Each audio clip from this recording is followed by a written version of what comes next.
Hi everyone, welcome to my YouTube channel. So today I'll be showing you how to make this crochet twist. You can get yourself an old or even new extension. What I use here is an old extension of Kinky. So the first thing I do was making this cornrow, and I grabbed my crochet pin and I started doing all this technique is good for beginners. If you are not too good at gripping the base of your braid, you can actually follow this pattern and it's going to come out beautifully. This same pattern can be done with braids or even locks. So this one I'm doing right here, like I said earlier, is twists.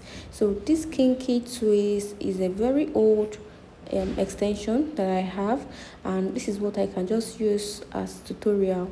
So if you have that hair at home, you can also use it as a practice, or you can even make it on your head. So I'm done with this part and I will do another one for you to watch if you are not still getting what I did. So after finishing, you want to use your hand to rub it together so that it's not going to loosen.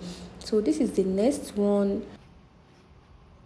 For prepping the hair, you make your cornrow, then you grab your crochet pin and also the extension that you'll be using. Insert the crochet pin, then you hang and you pull. Can you see? Then you open it widely. Can you see how I'm opening it widely? Before you now use it to grab it.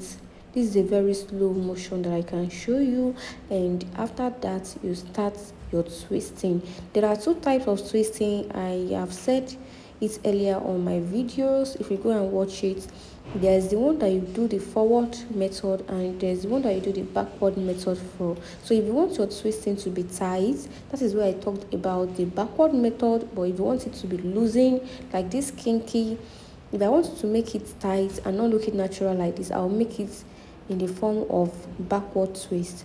But this is the forward twist method and it's going to come out fluffy. So you can do this style for your kids and even yourself. So if you're just joining my YouTube for the first time, kindly subscribe. Thank you. So after that, you want to knot the base, rub it like I said, and this is how it's going to come out. So thanks so much for watching and please subscribe. Bye.